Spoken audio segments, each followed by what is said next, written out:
آج کی اس ویڈیو میں ہم حج اور اس کی عالمگیریت کے بارے میں پڑھیں گے۔ حج کے لغوی معنی ہے زیارت کا ارادہ کرنا۔ شریعت میں اسے حج اس لیے کہا گیا ہے کہ اس میں ایک مسلمان بیت اللہ شریف کی زیارت کا ارادہ کرتا ہے۔ حج ہر بالغ اور صاحب استطاعت مسلمان پر زندگی میں ایک بار فرض کیا گیا ہے۔ قرآن مجید میں ارشاد ہے کہ اللہ پر لوگوں کا یہ حق ہے کہ جو بھی استطاعت رکھتا ہو اس کے گھر کا حج کرے۔ جس نے کفر و نافرمانی کی روش اختیار کی تو اللہ سب اہل عالم سے بے نیاز ہے۔ اسی طرح حدیث شریف میں آیا ہے کہ جس شخص کو کسی بیماری یا واقع ضرورت یا ظالم حکمران نے نہ روک رکھا ہو اور اس کے باوجود وہ حج نہ کرے تو چاہے وہ یہودی مرے یا نصرانی، حج اسلام کا 5واں بنیادی رکن ہے۔ اس میں حج کی فضیلت بیان کی گئی ہے کہ ایک انسان پر حج فرض کیا گیا ہے، اور اگر انسان جو ہے وہ کسی بیماری کی بنا پر یا کسی نے اسے روک نہ رکھا ہو، اس کے بغیر اپنے استطاعت ہونے کے باوجود حج نہ کرے تو اللہ تعالیٰ کو اس سے کوئی غرض نہیں کہ وہ یہودی مرے یا نصرانی۔ اللہ تعالیٰ انسان کو اس سے حج کی اہمیت کو اجاگر کرنا چاہتے ہیں، یہ بتاتے ہوئے حج اسلام کا 5واں بنیادی رکن ہے۔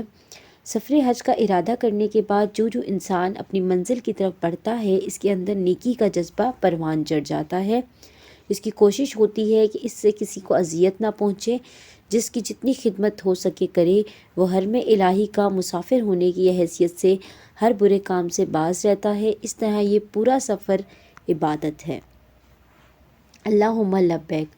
اپنے دل میں اس نقشے کا تصور تو کیجئے کہ بے شمار قومیں، ملکوں کے لوگ ہزاروں راستوں سے ہو کر ایک مرکز کی طرف چلے آ رہے ہیں۔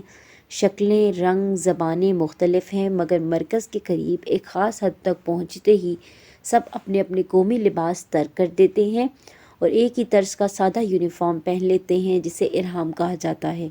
اس کے پہنتے ہی ایسا معلوم ہونے لگتا ہے کہ سلطان عالم اور زمین و آسمان کے مالک کی یہ فوج جو دنیا کی ہزاروں قوموں سے بھرتی ہو کر آ رہی ہے، ایک ہی بادشاہ کی فوج ہے، اور یہ سب لوگ اپنے ایک ہی بادشاہ کے دربار میں پیش ہونے جا رہے ہیں۔ یہ یونیفارم پہنتے ہوئے سپاہی جب میقات، جو احرام باندھنے کی مقرر جگہ ہے، اس سے آگے چلتے ہیں تو سب کی زبانوں پر ایک ہی نعرہ ہوتا ہے، لبیک اللہم لبیک لبیک لا شریک لک لبیک ان الحمد ونعمت لک والملک لا شریک لک۔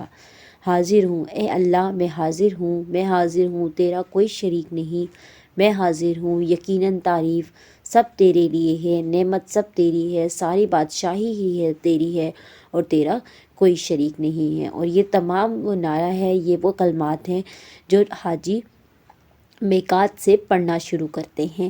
ملی وحدت۔ بولیاں سب کی مختلف ہیں مگر نعرہ سب کا ایک ہے۔ مختلف ملکوں کے قافلے ملتے جاتے ہیں اور سب کے سب مل کر ایک ساتھ نمازیں پڑھتے ہیں۔ سب کا ایک امام، سب کی ایک حرکت، سب کی عبادت، ایک ہی زبان، سب اللہ اکبر کے اشارے پر اٹھتے بیٹھتے، رکوع سجود کرتے ہیں اور سب اسی قرآن کو پڑھتے اور سنتے ہیں۔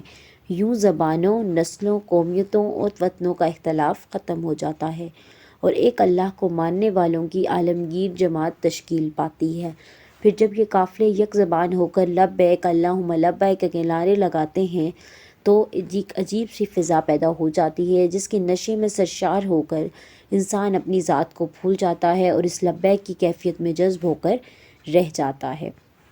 یعنی یہ جو حج کا ذریعہ ہے، جو حج کا یہ رکن ہے، یہ ایک انسان کو، مسلمانوں کو درمیان میں اتحاد و اتفاق کا جذبہ پیدا ہوتا ہے۔ ان کے درمیان سے قومیتوں، زبانوں، ان تمام کا اختلاف ختم ہو جاتا ہے۔ مناسک حج۔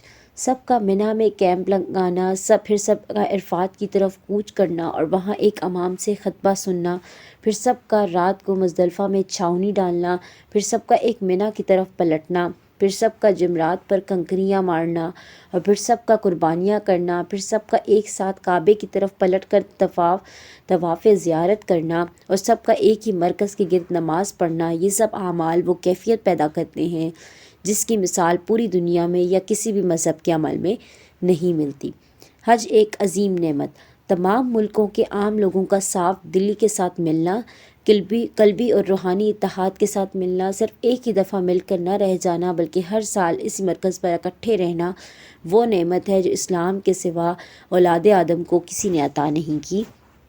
دنیا میں امن قائم کرنے، قوموں کی دشمنیوں کو مٹانے اور لڑائی جھگڑوں کی بجائے محبت، دوستی اور برادری کی فضا پیدا کرنے کے لیے حج سے بہتر کوئی نسخہ نہیں ہے۔ اس لیے سرور کونین صلی اللہ علیہ وآلہ وسلم نے ارشاد فرمایا ہے، بے شک حج گناہوں کو اس طرح دھو ڈالتا ہے جیسے پانی میل کچیل کو دھو ڈالتا ہے۔ مشق اسلام میں حج کو کیا حیثیت حاصل ہے، تفصیل سے بیان کریں۔ اسلام میں حج کا معنی ہے زیارت کرنا۔ اسلام میں حج کو بہت اہمیت دی گئی ہے کہ حج ایک صاحب استطاعت انسان پر، وہ جب عاقل ہو اور بالغ ہو تو اس پر فرض کی گئی ہے۔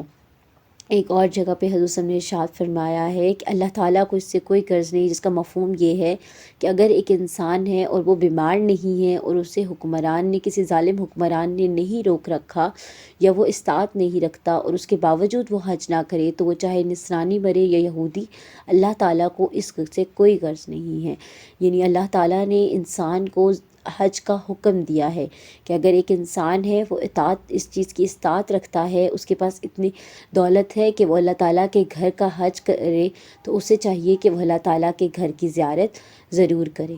تو جب انسان، تمام مسلمان پوری دنیا سے مل کر اللہ تعالیٰ کی بارگاہ میں حاضر ہوتے ہیں، تو ان کے درمیان میں جو بھی فرق ہے قوموں کا، زبانوں کا، ایک دوسرے کی نسلوں کا، وہ تمام فرق جو ہے وہ ختم ہو جاتا ہے اور مسلمانوں کے درمیان میں اتحاد و اتفاق کا جذبہ پیدا ہوتا ہے۔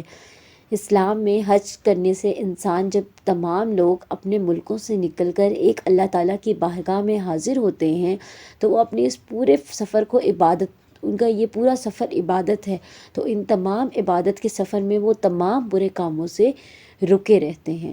تو اللہ تعالیٰ نے ان تمام ارشادات سے انسان کے سامنے، مسلمان کے سامنے حج کی اہمیت کو اجاگر کیا ہے۔ سفر حج کے دوران عالم اسلام کے اتحاد کی جو رونمائیاں ہوتی ہے، مثالیں دے کر بیان کریں۔ سفر حج کے دوران عالم اسلام میں اتحاد کی روح نمایاں ہوتی ہے کہ جب تمام لوگ، الگ ملکوں، الگ زبانوں کے لوگ ایک جگہ اکٹھے ہو کر ایک ہی جیسا لباس، احرام باندھ کر اللہ تعالیٰ کے سامنے حاضر ہوتے ہیں، ایک ہی امام کے پیچھے نماز پڑھتے ہیں، ایک ہی ساتھ سجدہ کرتے ہیں، رکوع کرتے ہیں، تو ان کے درمیان میں اتحاد و اتفاق کا جذبہ پیدا ہوتا ہے، ایک دوسرے کے ساتھ مساوات اور برابری کا جذبہ پیدا ہوتا ہے۔ ان کے درمیان میں امیر غریب، اونچا نیچا، نسلوں، قوموں، ان سب کا فرق ختم ہو جاتا ہے، اور ایسا لگتا ہے کہ یہ تمام لوگ صرف ایک ہی بادشاہ کی قوم ہے جو اس کے سامنے، اس کے دربار میں اسے سلام پیش کرنے آئے ہیں۔ مکہ مکرمہ اور بیت اللہ شریف پہنچنے کے بعد ملت اسلامیہ کی وحدت کے کیا منظر دکھائی دیتے ہیں کہ مکہ مکرمہ اور بیت اللہ شریف پہنچنے کے بعد لوگ ایک ہی جیسے، جو الگ الگ جگہوں سے لوگ آتے ہیں، وہ ایک ہی جیسا لباس پہن کر اللہ تعالیٰ کی بارگاہ میں حاضر ہوتے ہیں۔ خالی جگہ پر کریں۔ حج کی لغوی معنی ہے ڈیش کا ارادہ کرنا، زیارت کا ارادہ کرنا۔ جو بھی استطاعت رکھتا ہو اللہ کے گھر کا ڈیش کرے، اللہ کے گھر کا حج کرے۔ حج کا احرام باندھنے کی مقررہ جگہ کو میقات کہتے ہیں۔ اے اللہ میں ڈیش ہوں، اے اللہ میں حاضر ہوں، تیرا کوئی شریک نہیں ہے۔ بے شک حج ڈیش کو دھو ڈالتا ہے، بے شک حج گناہوں کو دھو ڈالتا ہے۔ یہ تھی ہماری آج کی ویڈیو۔ ہم اگلی ویڈیو میں ایک نئے سبق کے ساتھ حاضر ہوں گے۔